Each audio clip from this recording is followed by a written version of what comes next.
Alhamdulillahi Rabbil Alameen wa salatu wa salamu ala ashrafil anbiya'i wal mursaleen wa ala alihi wa sahbihi ajma'een. Amma ba'd. Assalamu alaikum wa rahmatullahi ta'ala wa barakatuh. My intention today is to do a few things. First, I wanted to mention at least one of the outstanding items that belong to Surat Al-Lahab. I didn't get to talk about yesterday, which was the structure of the surah. I'll just say a couple of comments about that and how it seems to be a mirror image. The other thing is there was a narration I mentioned about the Prophet ﷺ making dua against somebody, right? And I still haven't received the answer for that. When it does come, then I'll make probably do an exhaustive study of it, all the du'as that the Prophet ﷺ made and attributed against somebody and in what context, and kind of try to understand it holistically before I speak about it, inshallah ta'ala. In any case, just some quick observations about Surat Lahab. It's just 5 ayat. Tabbat yada abi lahabin wa tab, ma aghna anhu maluhu wa ma kasab, sayasla naran dhata lahab, wa imra'atuhu hammalat al-hatab, fi jidiha hablum min masad. Just some things about how it's structured. Obviously, the first half deals with Abu Lahab, the second half deals with his wife, and it's kind of split on one sentence, sayasla naran dhata lahab wa imra'atuhu. Meaning he will Allah will cast him, he'll be cast into the fire, and so will his wife be. Those of you that are familiar with Arabic, yasla is the fi'l, and huwa, dhamir mustatir, is the fa'il, and also the ma'tuf ala dhamir is imra'atuhu. That's why it's marfu'. Okay, so the word imra'atuhu is also the subject of the same verb. Okay, so it's a continuation of the same sentence. Okay, now, if you look at the beginning of the surah, his hands are destroyed. So body parts are mentioned, his hands are destroyed, and as a result he dies. Watab, he's also dead as a result. By the end of the surah, her body part is mentioned, her neck is choked. Fi jidiha hablun, a body part of hers is mentioned. Hablun min masad. And obviously by saying, is that the adhan? Oh, yeah, I know. For some people, I asked them, hey, is that your phone? Yeah. Can you turn that off? They go, no. I like it. Okay, cool. I'll let you finish. My favorite one was, I was teaching in, God, where was this? It was Los Angeles. I was teaching at an auditorium, and there was the front row, there was a fellow who got a call. And apparently it was a call from Pakistan or somewhere, because you know how some people that are the generation before mine, when they speak to somebody abroad, they speak like they're on a walkie-talkie in the middle of the jungle. You know, and they actually communicate at the end of every sentence, over. Like, how's uncle? Over. And then say, he's doing okay, over. And then by the end of the conversation, say, over and out. You know? So he's having this loud conversation about chacha kaise hai aur yo kya ho raha hai. And I'm in the middle of the lecture and I couldn't hear myself. I could not hear myself.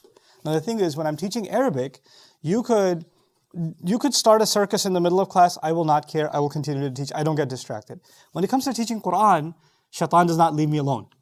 Okay? It's completely different. You have a little bit of distraction and I will forget where I am, what I was talking about, etc. So in any case, I stopped the lecture completely. I just stopped. And I'm just looking at him with a smile. And he's looking straight at me while he's continuing his call. And he's just going on. And there's 500 people in the audience, the auditorium is full, and they're all just waiting for him to finish his call. And he finished his call, and then I asked him, so everything's okay? He goes, yeah, alhamdulillah. I was like, okay, good. Can I continue? He goes, yes, you can continue. And I continued. So, in any case, I think I was talking about Surat Lahab. And in Surat Lahab, the beginning mentions his hands being destroyed, leading to his destruction. And the end mentions her neck being choked, which obviously implies leading to her destruction. You find Allah mentioning his wealth and whatever he earned being of no use. His wealth being worthless and his earnings being worthless. And wealth and earnings, basically the way to make money, the flip side of it is her being described as a laborer, hammalat al-hatab. Basically, this is the only thing she's earning. And what good is that going to do? It's just going to add to a fire that's actually her own fire and her husband's fire. And then in the middle of all of it is actually sayasla naran dhata lahab wa imra'atuhu. So it's actually, even in that sense, a literary symmetry that converges in the middle, where he and his spouse end up in the hellfire. May Allah protect us from hellfire. Okay, so from here, we get into a transition thematically and also by subject. I told you before that from Surat Al-Fil all the way to the end is one continuous subject matter. But there are some subtleties that connect Surat Lahab and Surat Al Ikhlas in a very beautiful way. We're going to learn about our reliance on Allah and how Allah needs no one and everyone needs Allah. Everyone and everything needs Allah. And that's a really beautiful transition from a human being who thinks his money and his status makes him independent that he doesn't need. So Allah corrected him by saying, "Ma aghna anhu maluhu wa ma kasaba." And actually now Allah is teaching us the only one truly ghani is Allah. Everyone else is dependent on Him. And so that's a beautiful transition from Lahab to Ikhlas. Ikhlas is also the summary of the entire religion. It's the essence of the entire religion. There's some debate about the authenticity of this narration, but I find the narration so beautiful that I will share it with you. The Prophet ﷺ is attributed to have said, "Ussisat as-samawatu as-sab'u wal-arduna sab'a ala qul huwa Allahu ahad." That the skies and the earth, the seven skies and the seven earths, are founded upon qul huwa Allahu ahad. Like the reason they exist is qul huwa Allahu ahad. It is as if to say, when no one is left to say qul huwa Allahu ahad, the skies and the earth won't be there anymore. That's the incredible reality of qul huwa Allahu ahad. This is the grand surah of the Quran. Reciting just these few ayat is a third of the Quran, the Prophet will say over and over again. Not once. Like sometimes you find fadail from Rasulullah sallallahu alaihi wasallam, benefits of a surah, merits of a surah, mentioned here and there once in a while. But you find multiple authentic narrations going back to Rasulullah sallallahu alaihi wasallam about this particular surah. You also find multiple accounts of the companions of the Prophet radiyallahu anhu ajma'een wa sallallahu alaihi wasallam, showing an exhaustive love of this surah. And it's actually, in my view, so much of the Muslim world now, and I don't blame us, but lots of things have happened in our history to lead us to the way we are now in 2018. The way we exist now, the disconnect that we have from Allah's book, it didn't happen by accident. It happened over centuries, right? This did not happen by accident. But we have a very limited connection. Most of us have a very limited connection with the Quran. And part of that limited connection is, at least most of us know Qul Huwa Allahu Ahad by heart. At least most of us know the Fatiha. Some parts of the Muslim world, people listen to recitation of Surat Al-Rahman, Surat Yasin. That's all they know of Quran. That's it. They enjoy listening to those recitations. That's good. At least they know Ayatul Kursi. Like a handful of things, like, Falaq, Nas, etc. They know those things and good enough. The thing is, these surahs that are so small and very famous also, especially at the end of Quran, Ikhlas, for example, is a golden opportunity. Kids have already memorized it. They've already learned it. You've learned it since childhood. Maybe when you're in a hurry, it's Surat Al-Asr, Surat Al Ikhlas, Surat Al-Kawthar, and you just move along with your day, right? But if we could just stop and pause and contemplate on these surahs, the entire religion, it's like you come into Islam all over again. You enter into the deen all over again. And that's actually one of the fawaid of qul in the beginning. Say as if, not just say to others, say to yourself, Huwa Allahu Ahad. Say it to yourself all over again. Relive this. It's a reality that becomes rusty all too easily. Surat Al Ikhlas can be studied technically, it can be studied grammatically, it can be studied by me telling you what the Mufassirun said about the ayat, and all of that is beneficial knowledge, but the truth about Surat Al Ikhlas, and the reason it's called, notice Surat Al Ikhlas is called Al Ikhlas, that's the most famous name of it. It has many other names, like Surat Al Najat. They called it Surat Al Najat also, the surah of rescue. This surah rescues you, it saves you. Surat Al Samad is also called because Allahus Samad is in there. But the word Ikhlas is not in the surah. Right? Typically you find Surat Al-Baqarah has the word Baqarah in it, Surat Ali Imran has Ali Imran in it, Surat Al-Nisa has Nisa in it, Surat Al-Ma'idah has Ma'idah in it, Surat Al-An'am have An'am in them. Right? But you have now in this surah, you don't have the word Ikhlas. Why is it called Ikhlas? Ikhlas actually means to purify. Akhlasa. So Akhlasa means to cleanse something of impurities. And this surah does multiple things. It cleanses the heart, as I'll try to demonstrate. It cleanses the heart if we allow it to. It cleanses the mind. It cleanses sins. It cleanses one's life. It cleanses one's akhirah. It cleanses everything. It's ikhlas in every sense. And ikhlas also means sincerity. Sincerity, because sincerity is what? At the end of the day, sincerity means cleansing of one's intentions. That's what sincerity means. So it cleanses that too. If we truly internalize what this surah has to say, not just it's, like Quran is, like Allah Himself described His words with the ocean, right? قُلْ لَوْ كَانَ الْبَحْرُ مِدَادًا لِكَلِمَاتِ رَبِّي لَنَفِدَ الْبَحْرُ قَبْلَ أَن تَنْفَدَ كَلِمَاتُ رَبِّي. The thing about the ocean is that when you're traveling on the ocean or you're at the beach, you're looking at the ocean, you see the surface and it's beautiful. But is there more to the ocean than the surface? Yeah, and the farther in you go, the deeper it gets. And when you go deeper and deeper and deeper, you find life that you never saw before, right? And the thing about the ocean is, if you can dive into the ocean and you come out, obviously your entire body is wet, right? Your entire body is wet. Can you actually say you experienced every drop of the ocean? No. If you dove into the ocean every single day your entire life, new drops touched you every single day, your entire life. But at the end of the day, you only came away with drops from that ocean. That's us in Quran. You can engage the Quran, dive into the Quran, study the Quran every day. Every day, dive in. Wet yourself, drain yourself in the Quran. But at the end of your life in mind, what are we going to walk away with? Just drops. And there's an endless ocean of wisdom left. This book its wisdom doesn't come to an end. Its guidance doesn't come to an end. Its counsel doesn't come to an end. Its miracles, its beauty, its power, its effect doesn't come to an end. We're going to come to an end, but it won't. These words won't. That's the power of these words. So, and I wanted to reiterate that for myself as we start Surat Al Ikhlas, because it is, in a sense, a summary of the entire Quran. In a sense, it's a summary of, like the Prophet ﷺ would, describe it as a third of the Quran. That's a pretty heavy thing to say, a third of the Quran.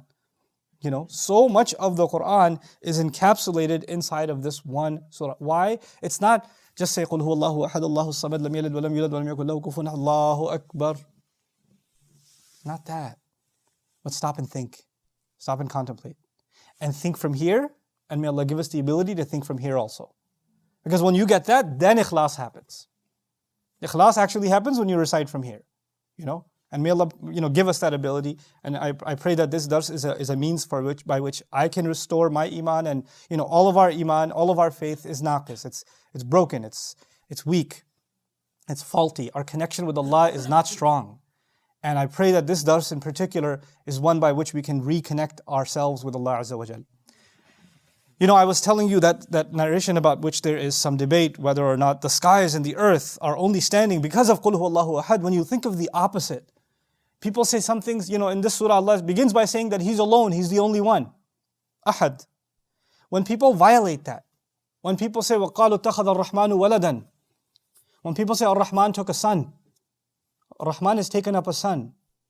لَقَدْ جِئْتُمْ شَيْئًا إِدًّا. Surah Maryam, Allah says, you've said some monstrous thing, a vile thing that's come out of your mouths. When Allah says that, He says that the skies are about to tear open and the earth will rip apart. And in tafsir of that, some Mufassirun mentioned the only reason they don't rip apart is there's still some people saying Qul Huwallahu Ahad. And if that wasn't there, the skies couldn't be able to handle that kind of a violation. Just people saying Allah has a son. Okay? Now, the ahadith about this surah, I'm going to read some of them for you. عن قتادة بن نعمان رضي الله عنه أن رجلا قام في زمن النبي صلى الله عليه وسلم يقرأ من السحر قل هو الله أحد لا يزيد عليها.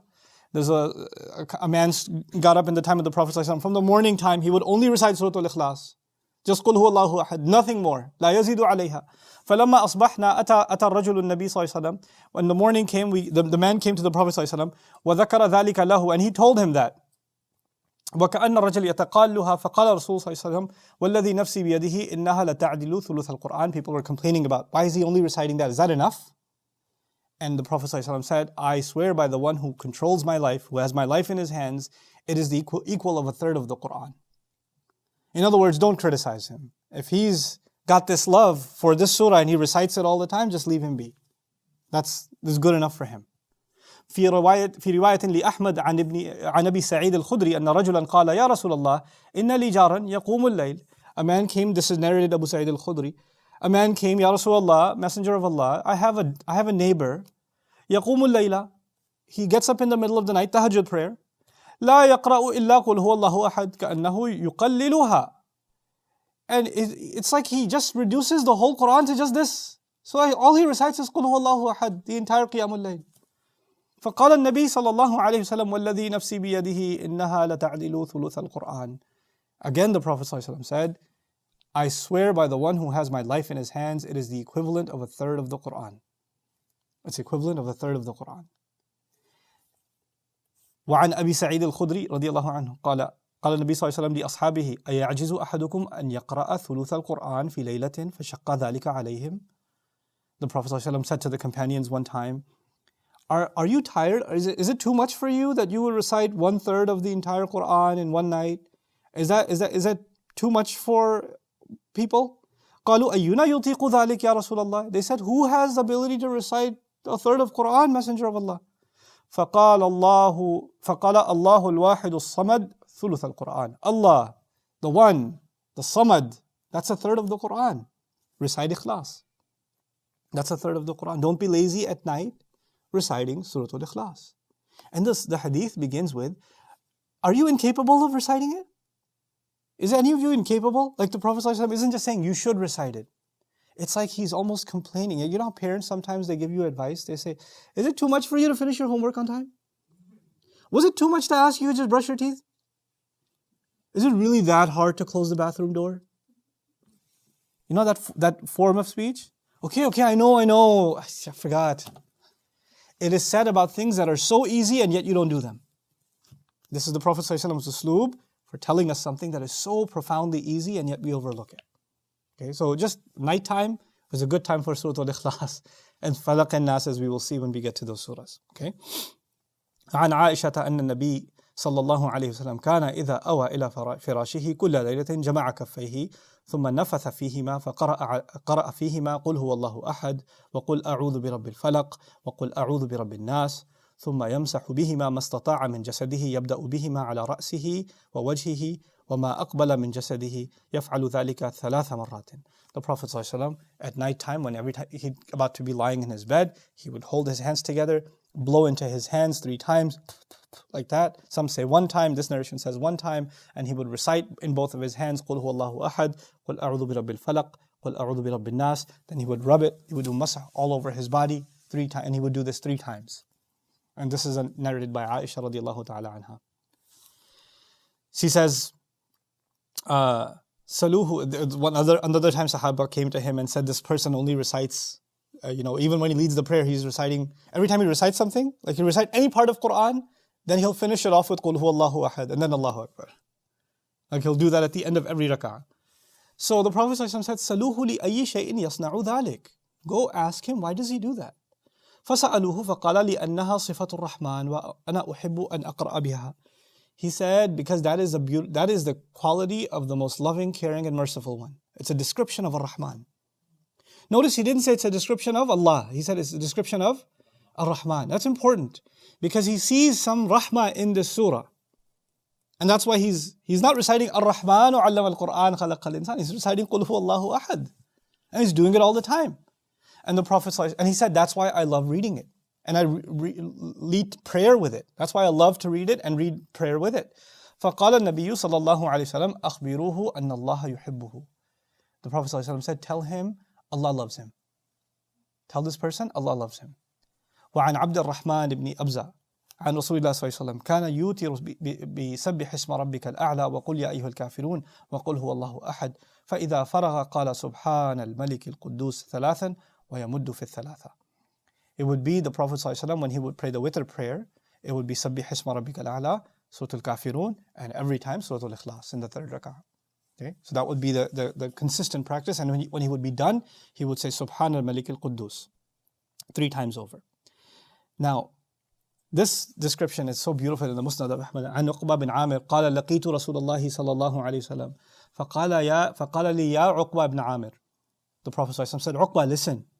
And usually Rasul ﷺ would not call people by name. People are already attentively listening to him. But when he would go out of his way to call, and not just call Ya Uqba ibn Amir. Like it's going out of his way to say the full name. Like you really need to pay attention to this. He says, أَلَا أُعَلِّمُكَ سُورَةً مَا أُنزِلَتْ فِي التَّوْرَاةِ وَلَا فِي الزَّبُورِ وَلَا فِي الْإِنْجِيلِ وَلَا فِي الْفُرْقَانِ مِثْلُهُنَّ. He says, can I not teach you a surah that Allah did not reveal? It wasn't revealed in Torah, not in Zabur, not in Injil, not in the Criterion, not in any revelations like them, not any of the revelations. لا يأتين عليك ليلة إلا قرأتهن. Before the Prophet read more, told him more. He said, there better not be a single night that passes you by that you don't recite these. So he kind of warned him, before I teach you this, you better know that now that I'm teaching you this is serious. Don't let a single night pass you by without it.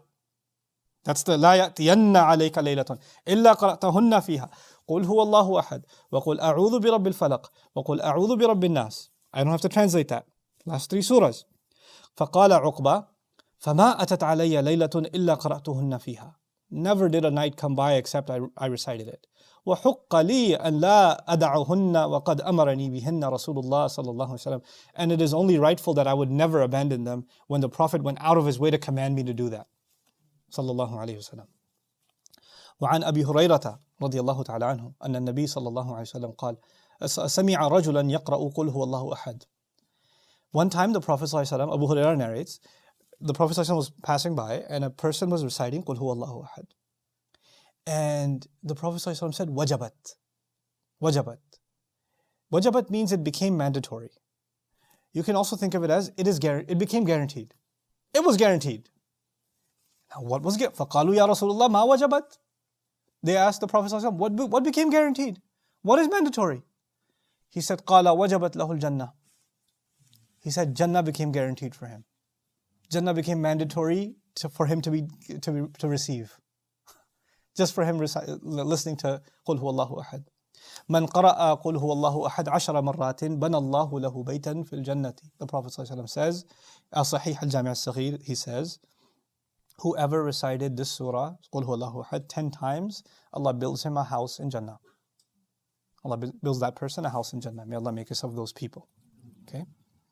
Now, some things about the word Allah. I may have talked to you about that before, but it's a good opportunity to mention some of those things again. The word Allah is debated to be either jamid or mushtaq. What that means is, basically, you know how in Arabic, sometimes when I talk about an Arabic word, I say that it came from these root letters, right? And that it's derived from there. That would make it mushtaq. Mushtaq means it's derived from these root letters. Jamid means it's an original word. You don't retrace it to something else. Okay? Now, there's this debate whether the word Allah comes from ilah or not. If the word Allah comes from ilah, then it's mushtaq, meaning you study the word ilah to understand better the meaning of the word Allah. If you say that the word ilah the word Allah does not have to do with ilah, it's a separate word altogether, then you don't trace the word ilah. Okay?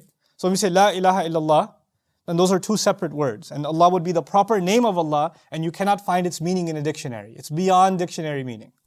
Okay? Now, the word ilah, just out of academic honesty, I am more convinced of the position that the word Allah is unique. It's unique to all of Allah's revelations use the same word Allah for Him. Even if they were not in Arabic, even if they were in Hebrew or Aramaic or other languages, Allah is the original name for Allah in the Quran and previous scriptures too. So it's not even something that it belongs to the Arabic language. It belongs to the humanity. And it's from Adam alayhi salam's time that has been the original name of Allah. From a language point of view, however, there's also some interesting evidence. The argument is, if it is from ilah, then it's actually al-ilah. Al-ilah was said so many times that for ease and convenience, it just became Allah. Like al-ilah became Allah, like that. Okay? The problem with that is, in the Arabic language, when you call somebody, you use harfun nida, ya. Ya. When you call somebody with harfun nida, then you cannot use lam al-ta'rif. You don't say ya al-walad, la yumkin, la yajuz. Naqul ya walad, ya rajul. Even when we say one of Allah's names, we say ya Ghafoor, ya Rahim, ya Aziz, ya Jabbar. We don't say ya al-Jabbar. When you say ya, you don't put al. As a matter of fact, if you want to put al, you have to put ya ayyuhal, ya ayyuhal aziz, ya ayyuhal rajul, ya ayyuhal nabi, etc., etc. You say ya Allah or no? We say ya Allah all the time. Which means you're using ya, and if you're saying this is al-ilah, then you're using ya with al, which is not found. That's not found in the Arabic language. So that's in and of itself an indication that the word ilah is not made up of al-ilah. Even though others say this is an exception, Allah is unique, so you get to do it. But I'm more sold that it's not the case in this particular, in this particular way. Now, the word Allah is also unique in how it's pronounced. There are huruf that are khafifa or mukhaffafa, and there are huruf that have dakhm in them, they're heavy. So when you say dad in Arabic, dalin, you can't smile, you can't say dalin. You have to be in a bad mood when you say dalin. You can't say qaf, you can't say qaf, you have to say qaf, it's heavy. Your mouth becomes round, Tajweed teaches you have to be in a bad mood for some letters, and you have to be in a good mood for other letters. Right? Ta and ta, that's the difference between them. Ta is you're in a bad mood, ta. Okay, tur. Taha. You don't say taha. If you're smiling, the ta becomes a what? A ta. Lam is a happy letter. Lam. La. You don't say la. You say la. But when you pronounce Allah, that same lam becomes light or heavy. It becomes heavy. It actually becomes heavy. Unless there's a kasra behind it, like lillah, or fillah, or billah, like that, like bismillah, kasra behind it. Other than that, if you say, for example, Allahu, you don't say Allahu, or Allahu. You don't say that. Okay? Even though in the Quran, Allah ta'budu illa iyyah. You don't say Allah ta'budu illa iyyah. You don't say that. It's unique in the way that it's pronounced. It defies all of the rest of Arabic. There's nothing else in Arabic that's pronounced the way Allah is. Meaning Allah is unique even as a word. The concept behind the word is unique, but the word itself is unique. There's nothing else like the word Allah. Nothing else like it. Okay?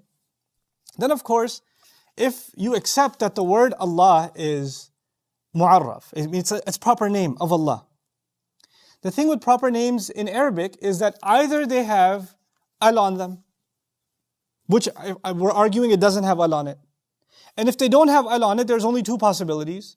There's either you put tanween at the end of them, an, or in, or they are mamnu' min as-sarf, which means you put a dhamma or a fatha, or a, and nothing else. For example, if I say Talha, Talha is a name, but it's mamnu' min as-sarf. So in Arabic you say Talhatu, Talhata, but you cannot say Talhati.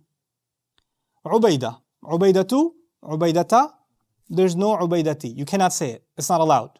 It's mamnu' min as-sarf. Ibrahim, Ibrahimu, Ibrahima, and also Ibrahima. You cannot say Ibrahimi.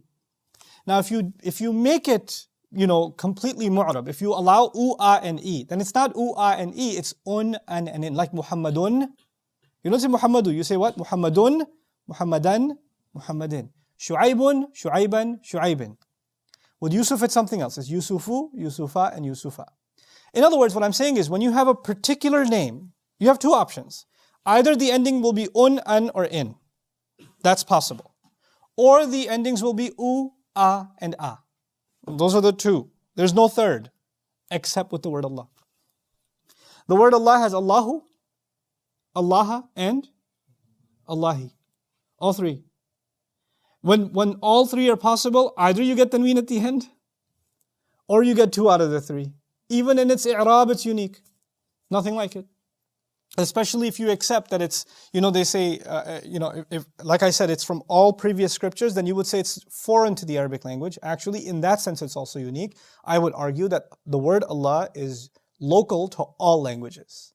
It is actually the original name for Allah taught to Adam alayhi salam. Therefore, it's not foreign to any language. Just like Allah is not foreign to our hearts, our fitrah. We're born with it. So it's like we're born with that name. We're given that name in our hearts. We know that name of our Rabb. Okay? Now, so that was some things about the word Allah, but since we're on the subject, I will also mention some things about the word ilah. Even though I don't subscribe to that opinion, but it's only fair to mention some things about the word ilah. Alaha, it could come from alaha ya'lahu ilahan, and that means actually like, we say in Arabic, kitab. Kitab is spelled like that with a fatha and then an alif, kitab. And the same way, ilah, same pattern. And kitab becomes maktub. Kitab is understood as something that is written. And that's why ilah is understood as ma'luh, meaning ilah is someone that is worshipped. Alaha ya'lahu, from fataha family, from bab fataha, actually means abada, to worship. So ilah means ma'luh, which is ma'bud. Aliha ila fulanin, from the sami'a family. Aliha ila fulan, it means faza'a ilayhi wa wuli'a bihi. It actually means when you turn to somebody in desperation. Ilah can also mean not someone to worship. It also means someone you turn to when you're desperate. Someone you turn to when you're overwhelmed. When you have nowhere else to turn, you turn to him. Okay? Aliha also, aliha lihu from hasiba family actually means tahayyara, to be shocked, to be amazed, to be in awe. Ilah is the object of your amazement. Nothing is more amazing than an ilah. Okay? So someone that makes you wonder, something that captivates your imagination. Alihahu also means hafidha. Actually means to protect. Ilah actually means protection also. The object of your protection. So the one then now it all makes sense. The one you turn to when you're in desperation. The one you're in awe of his power. Obviously you turn to him for that reason. You turn to him because he will protect you. Okay, so all of them connect together. Then some say that it comes from waliha, from wow. This happens in Arabic. There's qalb, meaning the letter wow can get changed with hamza. Okay, so this is waliha yalihu, walhan. And it's actually, from that word you actually get love and shocking love. And just on a side note, some time ago I was doing a study of love, the word love in the Arabic language. And how do they describe love? And they actually categorize it into 10 stages. And they have a word for every stage. And there are different phases like hub and ishq and, there's different words. And one of those words is wala, which is arguably one of the origins of the word ilah, which is the 9th out of the 10th stage. That's not the 10th stage, it's the 9th out of the 10th stage. The 10th stage is actually when love kills you. When somebody actually kills themselves because of love. They can't take it. That's the 10th stage. So it's self-annihilating. Okay, it's kind of a fana and out of love. Okay, basically psycho love. Okay, but one short of that, the description given of wala, you know what it was? It is that the person who feels it no longer feels pain, no longer feels hunger, no longer feels sadness because they have that love. Like it compensates for everything else they don't have. And that becomes wala. From it you get ilah. It's like saying there's no satisfying love except Allah. La ilaha illallah. That's part of the implications of the word ilah. Some have argued finally that ilah can also come from laha yaluhu, lawhan wa ilyahan, and ilyahan conveniently became ilahan. Okay, and laha yaluhu means irtafa'a wastatarra wahtajaba. It means something that is high, meaning there's no more highness than Allah Himself. Something that's more hidden, wastatarra wahtajaba, hidden and away from the eyes. No one is so elevated and exalted and yet so hidden like Allah is. Okay, so those are some meanings of the word ilah. But let's come back to the surah. Qul huwa Allahu ahad. The word qul is an implication to the Prophet ﷺ that he should recite it, he should say it, but also it suggests that he should declare it. Because he's commanded to say this to others. Some say that people came to him and said, so, we already have gods. And we've heard of Allah before. I mean, we believe in Allah too. The mushrikun actually openly claim that if you ask them who made the skies and the earth, وَلَئِن سَأَلْتَهُمْ مَنْ خَلَقَ السَّمَاوَاتِ وَالْأَرْضِ لَيَقُولُنَّ اللَّهِ. They're going to say Allah for sure. Quran guarantees that. So they say, give us the nisbah of your ilah. Can you explain this Allah does? What's his family background? What's his, describe him to us. And in response, this surah came. So one of the reasons qul is there is to answer their question. That's one of the implications of the word qul. Qul also, from a larger Quranic wisdom point of view, suggests that while faith in Allah is something so deep and so inherent and so personal, this surah is making it such that you're supposed to talk about Allah. You're supposed to tell this to people. Because it's the sunnah of your messenger, sallallahu alaihi wasallam, and that he was commanded to say this, and now you're his follower, so you're commanded to say this to people. Learn the message of this surah and share it with people. And so it begins with qul. So qul huwa Allahu ahad. This is different from qul ya ayyuhal kafirun, because in qul ya ayyuhal kafirun, you're not just supposed to share it with all the people, it already tells you who do you share it with. Al-kafirun. So you don't go and your neighbor, and by the way, the Quran said about the surah Qul in the beginning, I just wanted you to know, Ya ayyuhal kafirun, la a'budu ma ta'budun. But there's no qaid here. There's no, who do you say it to? Lam yaqul subhanahu wa ta'ala, Qul ya ayyuhan nas, ya Quraysh, ya qawmi. There's no munada in the beginning. It's just qul. Just say it. You know what that means? It doesn't matter where you are, who's in front of you, what opportunity you have. Maybe someone's listening, maybe somebody's not listening. Just say it. You just say it. Maybe nobody's listening, the angels are listening. The Sahabi who was reciting Ikhlas, nobody was listening. He didn't know the Prophet is listening, sallallahu alaihi wasallam. He passed by, heard him and said, Jannah is guaranteed for him. He wasn't going out of his way to make the Prophet listen, alayhi salatu wasalam. He just passed by him and he happened to be reciting. What we're learning is the benefits and the power of reciting the surah, sharing and understanding its message and sharing its message is remarkable. And it's something Allah empowered His Messenger to do, but just by the word qul. Now, the first word after qul is huwa. Qul huwa Allahu. He is Allah. Imagine for a moment the word huwa is not there. Just say qul Allahu ahad. Qul Allahu ahad. Say Allah is one. Makes sense? But the ayah says, say He is Allah. One. He is Allah and then one separately. Why is the word He there? You know, in any language, a pronoun, He is a pronoun like he, she, they, you, these are pronouns. He is a pronoun that's used like it and like she. These pronouns are used when you already talked about somebody. Okay? You don't start a story with he.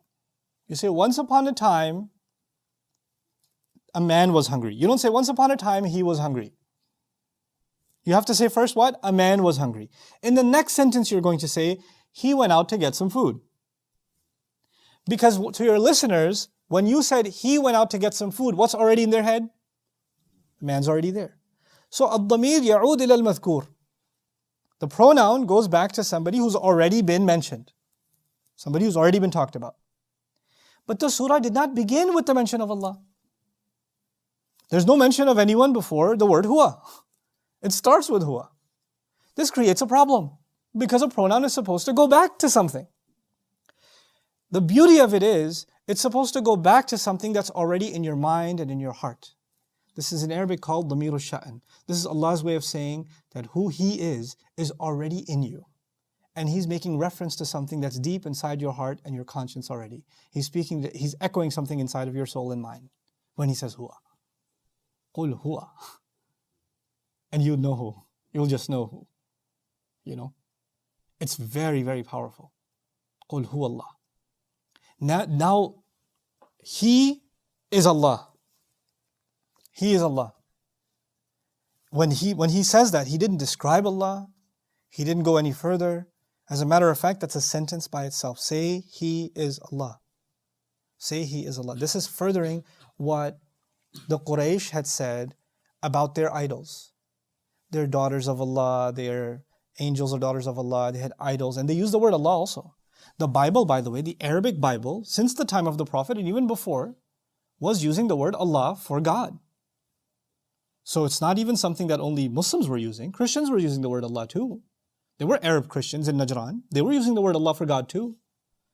Mushrikun were using the word Allah for God too. But now He says, no, He's actually Allah. In other words, you can call Him Allah all you want. You don't have the right image of who He is.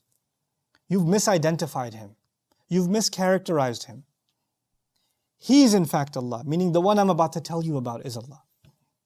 And the first thing you'll need to know about Him is Ahad.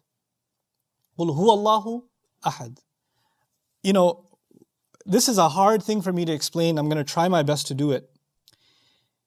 In Arabic, when you say one, you say wahid. You say wahid. You don't say ahad. You say wahid. And في استخدام العرب كلمة أحد لا تستعمل إلا في النفي عادة. ما جاء أحد. ما رأيت من أحد. In Arabic, you don't use the word ahad. First of all, its dominant usage is when the sentence is negative. Okay, nobody came. ليس أحد في المسجد. ليس أحد. We don't say ليس واحد في المسجد. We say ليس أحد في المسجد. Why is that? When you say ليس أحد في المسجد, it's always with the negative. What that means is nobody is in the masjid. Or to be very literal, not a single person is in the masjid. If I replace that with ليس واحد, ليس واحد في المسجد. If I said that, you know what that means? One person's not in the masjid, but 4 are. You see? So when they negate and they want to say nobody, then they use what word? Ahad. Okay? Obviously the sentence is not negative, it's positive. The sentence is not negative. Actually, the last sentence is negative. Lam yakul lahu kufuwan ahad. And that's when ahad is used for other than Allah. In the last ayah, the word ahad is used for other than Allah. Okay? Lam yakun ahadun kufuwan lahu. That's how it is. But when ahad is used for Allah Himself in the positive, this actually defies any other example of the Arabic language of the use of ahad. Ahad is either used for example, in numbers. Ahada ashara. Ahada ashara kawkaban ala sabil al-mithal. It's either a mudaf to something. Ahadukum. If it's positive, it's combined with another word. It's an idafa to another word. It's a murakkab of another word. Or for example, أو جاء أحد منكم. Minkum صفة لأحد. Okay? When you say أحد منكم, the jar majrur is في محل رفع. I know I'm being technical today, but that's okay. You'll get over it. Ahad never comes by itself in a positive sentence, except in قُلْ هُوَ اللَّهُ أَحَدٌ. He is unique even in the way that He describes His uniqueness. He is one like no other, even in the way He uses the word one like no other. You know, the closest thing to this in Arabic is wahd. There's wahid, I told you wahid, but there's another word in Arabic, al-wahd, wahd, with a sukoon on the ha, wahd. ومن الرجال الوحد الذي لا يعرف نسبه ولا أصله. They say wahd is used for a person, you don't know who they're from. What family, what tribe, no connection, he's just by himself alone. I can't tell what family, what ethnicity, what country, who is this? This would be a wahd. Like, you know when Jibreel alayhi salam came to meet with the Prophet sallallahu alaihi wasallam, he's wearing white, and the Sahaba might have described him as what? Wahd. But Allah didn't use the word wahd because it's used for human beings already.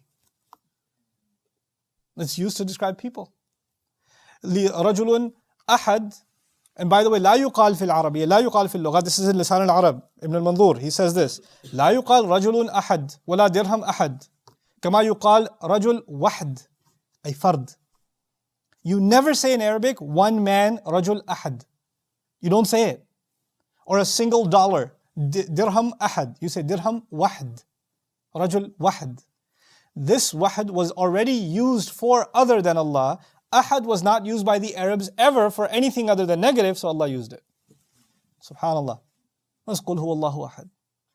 This is just in that statement alone, Allah is saying, this is a oneness, you can't even compare the oneness to any other oneness. Even His uniqueness is unique. Even His Tawhid is unique. You can use the word Tawhid for other things. There were lots of things, they were made into one. وَحَدْتَهَا. You turned them into one. When my kid took a bunch of Lego pieces and made them into one tower, وَحَدْتَهَا. He took them and made them one. That's Tawhid of the Lego pieces. But Ahad, man, what an incredible, incredible word. This is now Allah describing, before you know anything else about Allah, every other thought you have about Allah. Listen to this carefully now. Every other thought you have about Allah, everything else you will ever learn about Allah, you have to understand first that all of those things are under the shadow of one word, Ahad. They're under the shadow of that word. Why do I say that? You see, I hear, I see. I'm Sami', meaning I hear. I'm Basir, which means what? I see. I have some knowledge, I'm Alim also. I'm knowledgeable. But are Sami', Basir, Alim, are these names of Allah too? One of Allah's names is Rahim, yes? One of Allah's names is Rahim. One of Allah's names is Ra'uf. Both these names are used to describe the Prophet too. And Allah Azza wa Jal says about him, Bil mu'minina Ra'ufur Rahim. Describing the Rasul Sallallahu Alaihi Wasallam, Allah says that he is Ra'uf Rahim when it comes to believers. Now we've got Allah, by the way, مَا غَرَّكَ بِرَبِّكَ الْكَرِيمِ وَجَاءَهُمْ رَسُولٌ كَرِيمٌ. Kareem for Allah, Kareem for Musa alayhi salam. Rahim for Allah, Rahim for the Prophet, Ra'uf for Allah, Ra'uf for the... How do we understand that? What did I say? What shade do all other names of Allah come under? Ahad. When he hears, his hearing is like no other hearing. When he sees, his seeing is like no other seeing. It can never be compared. It's unique. When he's angry, you can't compare his anger with anybody. That doesn't just mean he's more angry than everybody. You know, my dad gets angry about some things. I get angry about some things. My kids get angry about some things. Your boss gets angry about some things. People get angry about some things. Never confuse people's anger with Allah's anger. You know, sometimes people say I don't want to say terrible words, but the dumbest things. They're angry at you and they say Allah is angry at you. Allah will punish you. Sometimes mothers don't know how to control their tongue. If you don't have dinner right now, Allah will be very angry. Lady, don't confuse your anger with Allah's anger. And when you do that enough times, you know what happens? We confuse the two relationships. You know what? When I disappoint my parents, when I disappoint my children, when I disappoint my brother, when I disappoint my friend, and they don't want to talk to me anymore, then next time I disappoint Allah, I think Allah works the same way. I disappointed Allah, He's given up on me. Just like everybody else gave up on me, Allah gave up on me too. You let go of the shadow of one word, Ahad. You disappoint everyone else, they might let you go. You disappoint Allah, does Allah let you go? No. Nope. He's waiting. Allah waits for you to come back to Him. You know, and you may be 1,000 miles away from Allah, and you took one step towards Allah. Compare this to anyone else. You have taken 1,000 steps to distance yourself from your own sibling, your sister. You had a fight with her, you don't talk to her for 10 years. You hate each other. She's blocked your number. And now you decide to take one tiny step towards her. Do you expect her to come running towards you? No. All these years later, and you haven't even said sorry? What is this? Or you think I should forget everything? I should forget what you said? What you did? Isn't this what people do? Isn't this what people do that even the ones who love you do? They don't forget. They don't let go. They hold on. It's not the same as it was before. Isn't that what happens? Even if you made things up, next fight, I should have never forgiven you. You're just the same. Isn't that what happens between human beings? Now we mess up with Allah. And because we're so used to people giving up on us, we're so used to people's anger, people's frustration, we assume Allah's anger works exactly the same way. Allah's given up on me. How can I talk to Him now? What's the point now? When you understand Ahad, Allah is Ahad, then everything about your relationship with Him is cleansed of your thoughts about all other relationships. Forgiveness, anger, mercy, love, care, justice, all of it has changed because you believe in Allah as Ahad. I don't get tired of saying this, especially because this message of Deen is a message of hope. It's actually a message of hope, of being optimistic. When people think Allah has cursed them, Allah is punishing them, they're going through a hard time, Allah is punishing them. Allah has cursed them, Allah has forgotten about them, Allah is angry with them. This is why they're going through this. Why is Allah putting me through this? Why is this happening to me? Why me? Why me? Why me? I say two things to you. One, first of all, and when you say, well, why did Allah let this happen to you? Maybe there's one thing that's more valuable than everything. All the pain you're going through is less valuable than one thing. You turning back to Allah. You just turning back to Allah. Maybe Allah knows there's far worse pain possible, and He's just waiting for you to come back. Just that. And it's not a treasure for Him, it's a treasure for you. That's more valuable for you than anything else. إِلَّا مَنَ اللَّهَ بِقَلْبٍ سَلِيمٍ. And you're just not giving Him that opportunity because you're thinking of Him like you think of anyone else. Everyone else, by the way, everyone else might owe you something. When you thank someone, you're like almost even though thanks is supposed to be, I owe you. But you get offended. You didn't say you're welcome. Somebody said thank you, and you say, I know. There's expectation, isn't there? You help somebody out, you're at least expecting them to say what? Thank you. You're expecting something. Basically, all relationships we have in this life, there's some expectation. Allah owes you and owes me nothing. He owes us nothing. You and I are not in a position to say, why did He do this to me? Why was I even born? Why did He even bring me to life? He doesn't owe you that explanation either. He's Ahad. Don't think of Him like He owes you anything. Everything He gives is a gift. Everything. قُلْ هُوَ اللَّهُ أَحَدٌ. And so, okay, fine, He's Ahad. Now Allah is going to describe Himself further. He's going to say Allah, as if you need to hear it again. And by the way, Ahad, interestingly, you can use in the ma'rifah, Al-Ahad. Well, Allah said, قُلْ هُوَ اللَّهُ أَحَدٌ, as if to say these were two sentences. If you said, قُلْ هُوَ اللَّهُ الْأَحَدُ, that would have been one sentence. Huwa would have been the mubtada. Allahul Ahad would have been the khabar, meaning the predicate of the sentence. Okay? But when you say, قُلْ هُوَ اللَّهُ أَحَدٌ, it's actually two sentences. Huwa Allah, Huwa Ahad. It's two sentences fused together. One mubtada, two khabars. Okay? We're coming back to the first mubtada. Allahus Samad. We're coming back to the word Allah again. And so He's going to teach us something about the word Allah now. There are two lessons in the first ayah. First lesson, Allah. Second lesson, Ahad. Now we're coming back to review lesson number 1, which is Allah. And what's He going to say about it? Allahu Samad. Allahu Samad. By the way, well, I'll come back to that.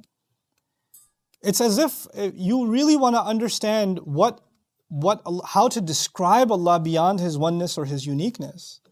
You have to understand the word Samad, which is not used anywhere else in the Quran. Not like this for Allah. There's so many descriptions of Allah in the Quran. As-Samad is just here, and this one place becomes a third of the Quran. You imagine? Allah has so many names, but it seems this name is very, very heavy. Every one of the words that Ilah or Ahad that's used here, As-Samad that's used here, they are, they're umbrella terms. They're terms that you will not be able to appreciate the other names of Allah if you don't understand these. Because this is Allah introducing Himself. This is who Allah is, in brief. So they say Samad comes from Samada, Yasmidu, like Daraba Yadribu, Samdan, wa Samada ilayhi qasadahu. Samada, the verb means to intend, to make intention for something. To make something your goal.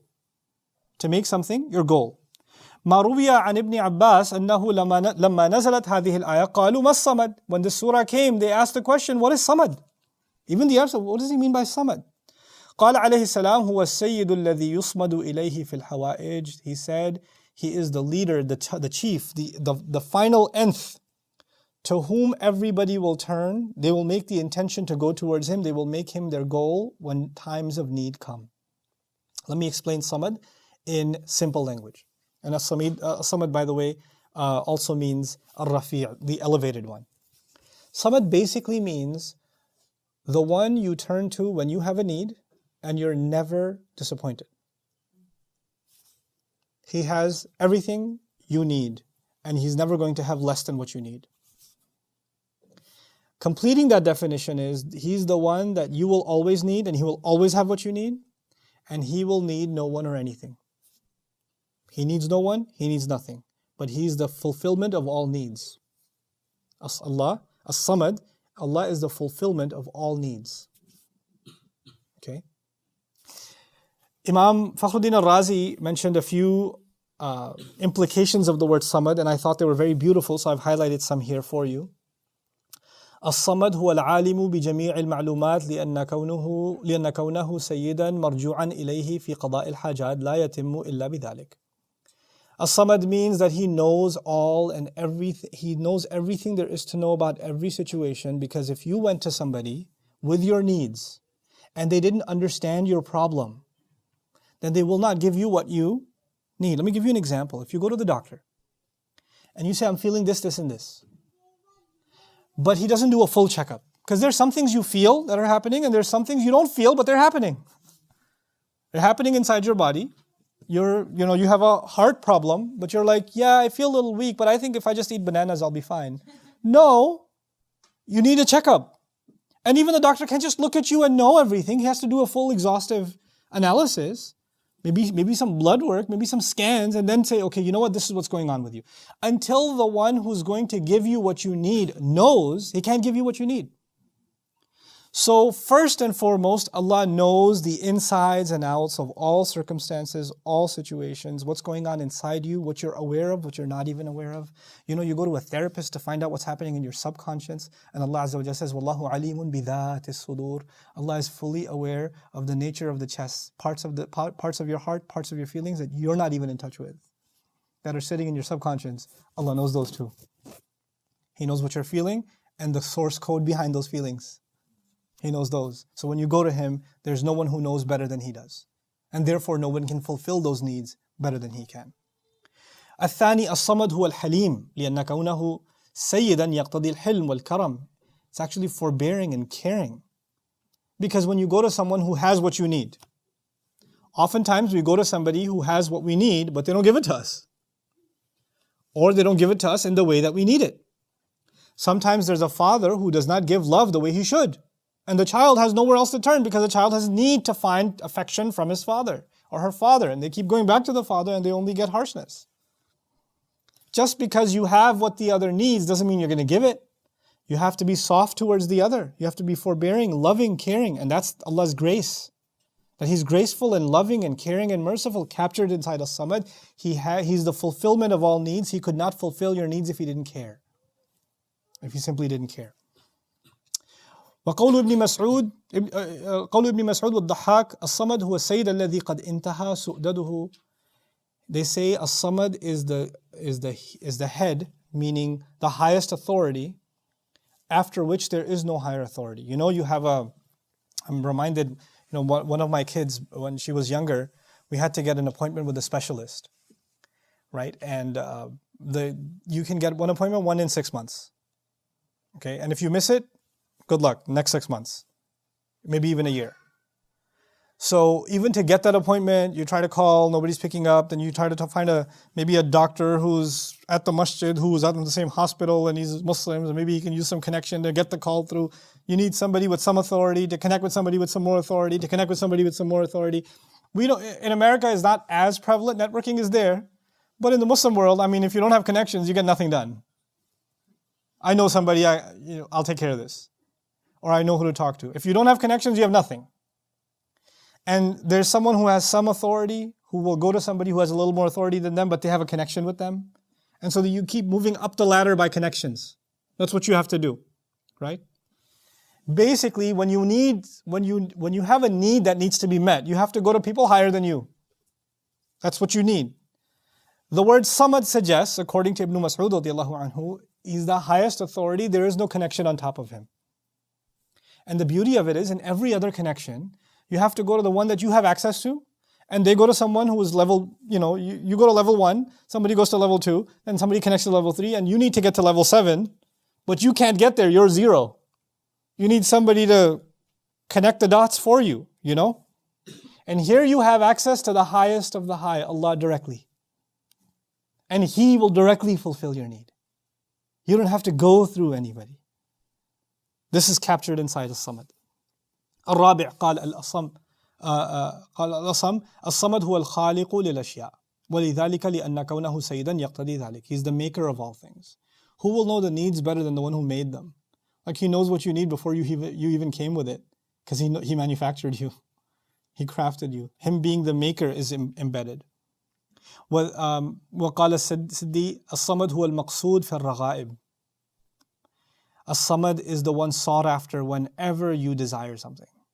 When you really, really want something, then you just turn back to Allah. So it's needs and wants. Now he's putting raghaib here too. I would argue al-mustaghathu bihi 'inda al-masa'ib. So in good times, when you want good things to happen, Ya Allah, I really want to marry this guy. Ya Allah, I really want to marry this girl. Ya Allah, get my daughter, into this college. Ya Allah, make this work. Ya Allah, let me go to Hajj. Ya Allah, approve the Umrah. Ya Allah, let us get out of debt. Whatever questions, whatever begs you have with Allah, whatever du'as you have. Ya Allah, help me finish memorize Quran. Whatever desires you have, As-Samad is the one who can fulfill them. And then, Al-Mustaghathu bihi 'inda al-masa'ib, and whenever you're in a desperate, calamitous situation, the only one who can replenish you, who can give you what you need, is al-masa'ib. You know, du'as cannot change fate. If somebody was going to die and somebody's going to die of a heart attack, your du'as may not be able to change that, but they might change you. The purpose of dua is actually to make you strong and to fulfill you.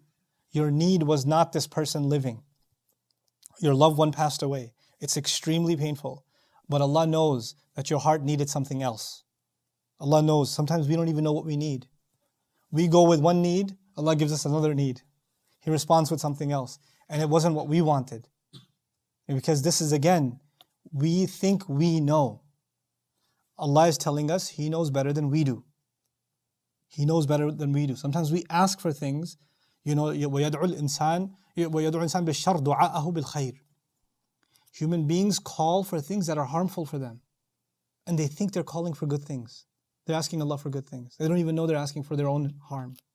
Sometimes you really, really wanted that job and you didn't get it. Sometimes you really wanted to get into that school and you didn't get in.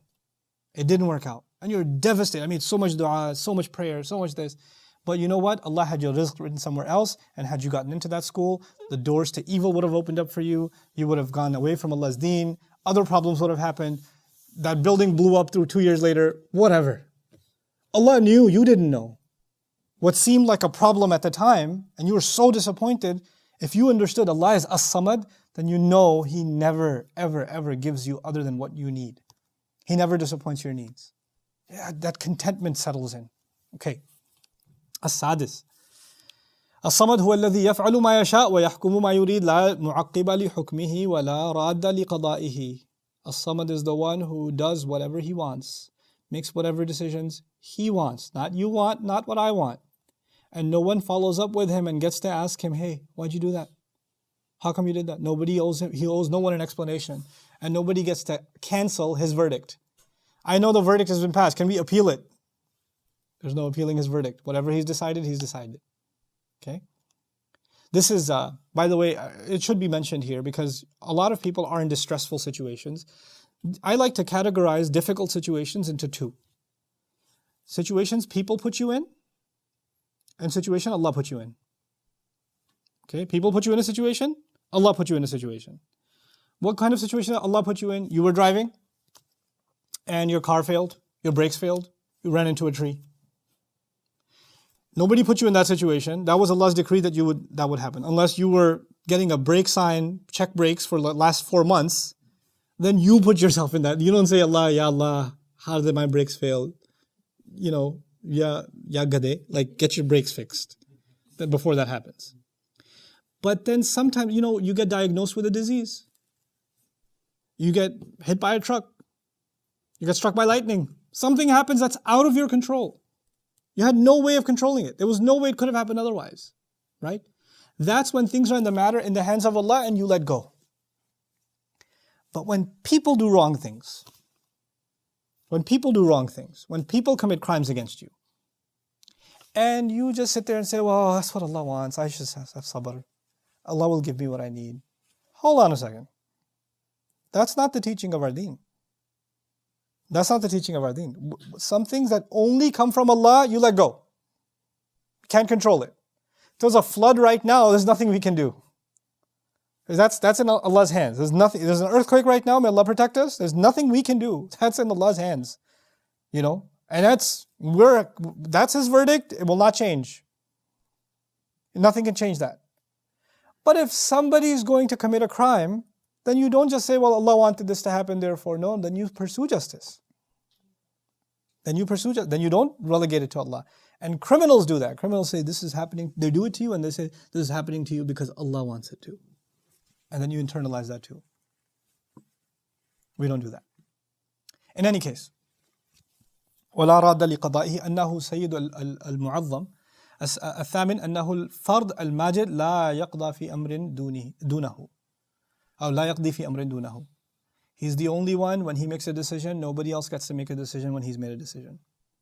You have no hand in that decision. Actually, to internalize in our lives, letting go of control. You know, when you internalize these lessons, your personal relationships with everybody else change. You internalize something. You can't control anyone. You can't control who loves you. You can't control who hates you. You can't control who respects you. You can't control who's nice to you and who's mean to you. You cannot control anything. The only thing you have control over is yourself. And even that, as long as Allah allows it. Everything else you let go. You stop trying to control. You stop trying to manipulate. You know, to change outcomes. You know, some people just live.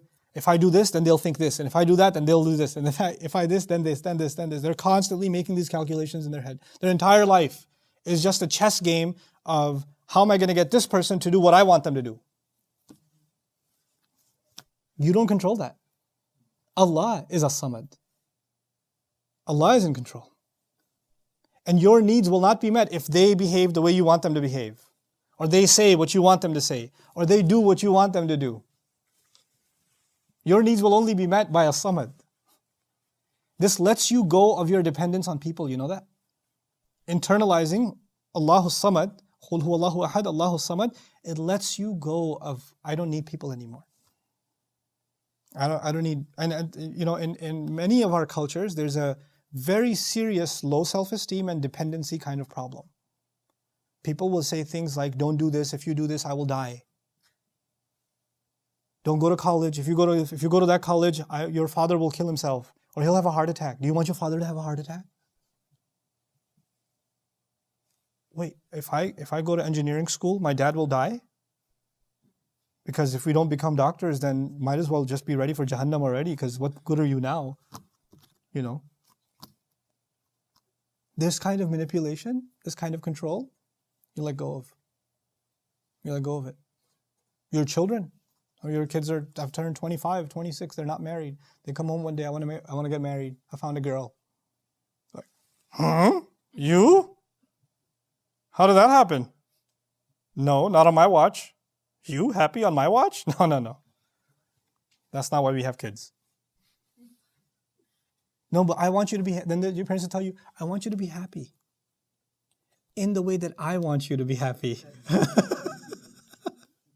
Not in the way that I don't really care what makes you happy. I'm going to teach you that you're going to be happy the way that makes me happy, and you better pretend to smile while you do it. Don't you want to go to Jannah? Or do you want to kill your mother? Why don't you just push me off the balcony right now? Just get it over with. And then the mother will cry and beg and Ya Allah, ye din bhi dekhne the. Like, this kind of psychological warfare, this kind of torture to yourself and to your children, and sometimes children do this to their parents, sometimes husbands do this to wives, sometimes wives do this to husbands. This kind of torture only happens when you have so much dependency that all of your happiness, all of your dreams, all of your expectations are hinged on this one person, this child of yours, this son of yours, this daughter of yours, this spouse of yours. These are creations of Allah, and they were gifts given to you. You don't own them, I don't own them. And when Allah wants, He will take me away. And if Allah wants, He will take them away. He will take them away in a split second. None of us have a guarantee how long we're alive. This dependency is a disease. You know what this is a disease of? Qul Huwa Allahu Ahad, Allahus Samad has not been internalized. It's recited but not felt. When it's felt, then you talk like Rasulullah sallallahu alaihi wasallam. You turn to your daughter and say, Ya Fatimatu bintu Muhammad, ittaqillah fa inni la amliku laki min Allahi shay'a. Fatima, daughter of Muhammad, you better have your own taqwa of Allah. I will have no control over with what Allah does with you. You better watch out for yourself. Straightforward. The only hope you have is ma ta'buduna min ba'di, like Yaqub alayhi salam. What are you going to worship after I'm gone? What are you going to worship after I'm gone? You know, that's a tangent, but still, I'm in the mood. Musa alayhi salam ran away from Egypt and ended up in the desert and got married. Did he email his mom and ended up in the desert and got married? Did he email his mom first? Ammi zara rishta aaya, dekh le zara. Did that happen first? If one of you was his mother, Musa alayhi salam would not have to worry about Fir'aun as much as you when he came back to Egypt. There are some things we really, really try hard to control that we can't. That's okay. Our children have become adults. When they become adults, we can only advise. Other than that, فَصَبْرٌ جَمِيلٌ, like Yaqub alayhi salam. Wallahu musta'an. Have beautiful patience and only Allah can help. You can't control anymore. You weren't created to control. You weren't created to control. That can't happen. It won't happen. The best people that ever lived. Nuh alayhi salam couldn't control his son. Yaqub alayhi salam couldn't control his sons. You ever think about that? There are people that were much better than we are, much better fathers, much better mothers, and their kids were out of control. And that's not a punishment on them. That's their trial. Sometimes your kids will be rebellious. Sometimes they'll leave Islam. There are kids that have left Islam.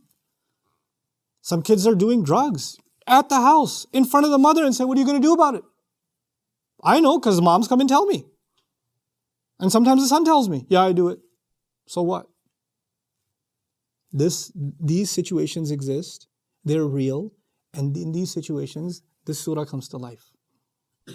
Your needs will be fulfilled by Allah. Allahus Samad. Anyhow, now, I wanted to, as we come to the last part of this surah, Lam Yalid, Walam Yulad, Walam Yakul Lahu, Kufuwan, Ahad. He didn't give birth. He did not father, literally means he did not father, nor was he fathered, nor was he given birth. Both of these sentences are mentioned in the past tense, Lam Adatul Madi. The word Lam is used for the past tense. The question is, why is this in the past tense? It's in the past tense because all the claims of shirk are from the past. Jesus, Uzair, the angels being the daughters of Allah, all these mythologies of the past are being completely negated. Other places in the Quran, وَلَمْ يَكُنْ لَهُ صَاحِبَةٌ, he doesn't even have a spouse. There's no possibility of him having a spouse. How is he going to have anything else? Allah Azza wa Jal negated all of those, that you have to understand why. Closeness to someone in human relationships comes from blood. I'm the closest to my kids. I'm the closest to my parents because we're bonded by blood. That's closeness. We want to, so you cannot think of closeness to Allah because Allah is so far away. And we're not connected by blood, ma'adallah. That would be shirk. So people developed a mythology that Allah did in fact bring a human being of His lineage, of His descendants. And He put a human being on the earth that represents Him, or that is His child, ma'adallah. And now we can connect with Him because His family connection with Allah now. Because human beings cannot fathom a closer connection than family. But Allah's closeness is greater and unique to any other kind of closeness. The closest you can ever think of someone, being close to someone, is actually family. But Allah, once again, is what? Ahad. So closeness to Allah does not need a family connection. So you need to let go of that mythology. Lam Yalid wa Lam Yulad.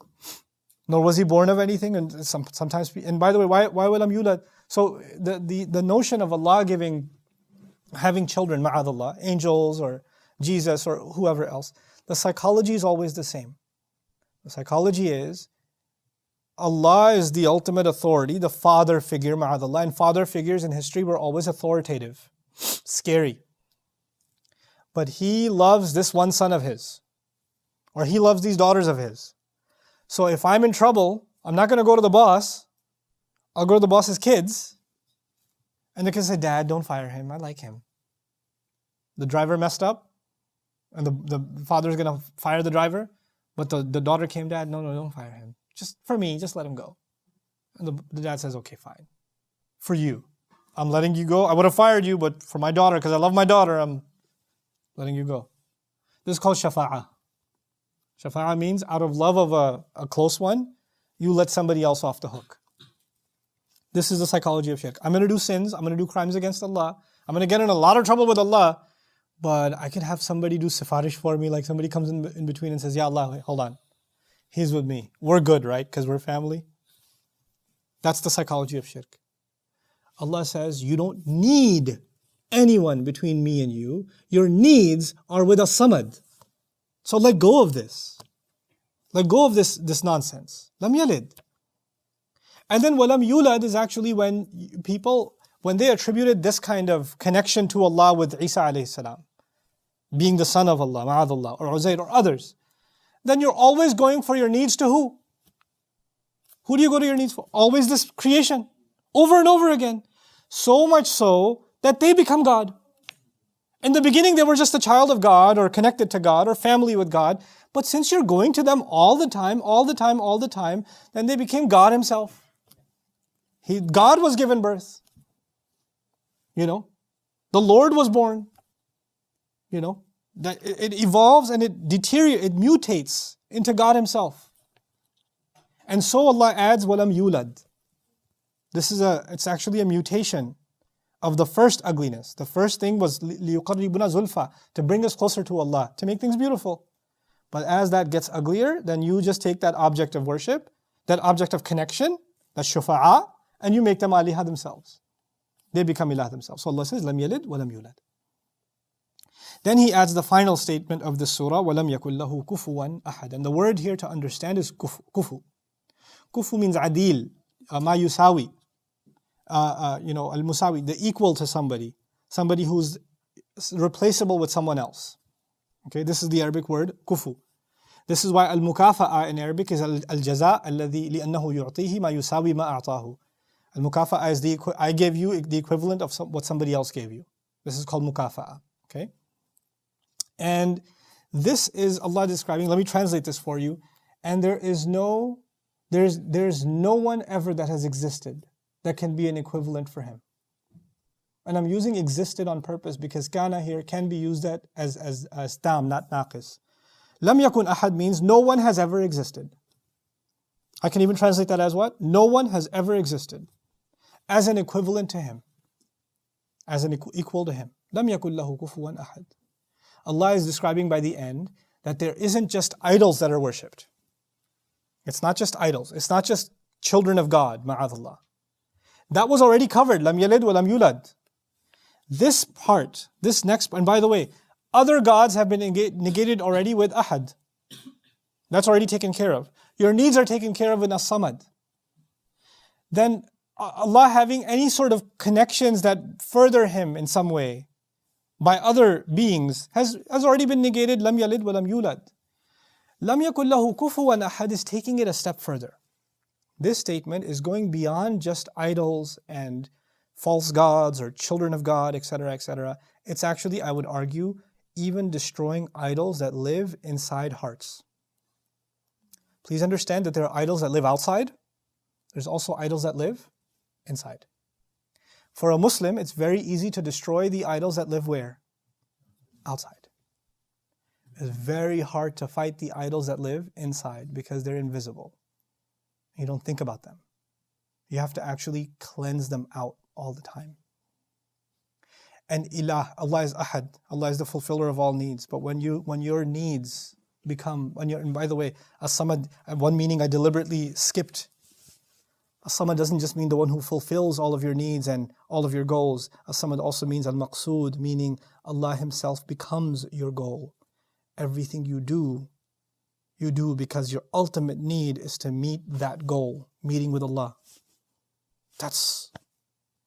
There was no more incredible a reality you ever realized. There's no greater truth you and I ever realized than Allah Himself. My Maker, the one who put me here, the one I'm going to be meeting. It's only a matter of a few seconds. Maybe 1 million seconds, maybe 10 million seconds, maybe 15 seconds, but I'm meeting Him. إِنَّكَ كَادِحٌ إِلَىٰ رَبِّكَ كَدْحًا فَمُلَاقِيهِ. There's a meeting with Allah coming. There's no greater goal of mine than to not disappoint Him in that meeting. I want to be ready for that meeting. This is a summit to me. Everything else starts paling in comparison. Every decision I make, I don't feel pressure from anything anymore. The only pressure I feel is, am I ready to meet Him or not? That's the only pressure left. Even my own personal desires start getting weaker because my desire to meet Him has gotten stronger. I'm able to not just overpower people on the outside, I'm able to overpower my shaitan, my nafs. I'm able to fight that. And when this becomes weak, when the iman becomes weak, when Allah in the hearts becomes weak, then those things become strong. Those are idols on the inside. أَرَأَيْتَ مَنِ اتَّخَذَ إِلَهَهُ هَوَاهُ. Have you seen somebody who makes their God into their empty whims inside of them? That's their idols, Allah says. وَأَضَلَّهُ اللَّهُ عَلَىٰ عِلْمٍ. And Allah allows this person to be misguided even though they have knowledge. Even though they have knowledge. They're worshipping other gods than Allah, not idols outside, inside. When we become obsessed with stuff, with status, with position, with recognition, with appreciation, with control, when these things become what you're doing dhikr of all the time, then that is your ilah. That is what you're obsessed with. That is what your need is. Then you're not turning back to Allah. And as a matter of fact, you only come to Allah to go worship the other idols. You know? These are the idols we have to conquer inside of ourselves. Allahus Samad, lam Yalid, Walam Yulad, Walam Yakul, Lahu, Kufuwan, Ahad. You know, human beings are dignified by children. Right? Our name is carried forward by our kids, and when our kids accomplish things, then we feel that we've accomplished something. And as we get older, we find strength in the accomplishments and the growth of our children. That's been human, that's the nature of human dignity. By the way, that's why people say, I come from a respectable family. That means children's children kept making their parents proud. That's how you became a respectable family. Allah's nobility is also unique. He is noble by not having the need for children. Even the way you define nobility is unique for Allah, not the way it is for us. As I wrap this surah up, I wanted to share with you just some things that, you know, about these idols that are inside the heart. I was reading something today and it struck me, so I thought I'd share it with you. This is Iqbal, this is in Urdu, sorry. I'll translate though. This is from Jawab Shikwa. Naaz hai taqat-e guftar pe insanon ko, baat karne ka saliqa nahi nadanon ko. The way we talk about God. He says human beings are so proud that they're so eloquent. They have words, vocabulary, they can build libraries, they can write, they can produce, they can make poetry, they can make all kinds of marvelous things with their words. And yet when it comes to speaking about God, they don't have the slightest respect. They don't know who they're dealing with. They're so dismissive of Allah.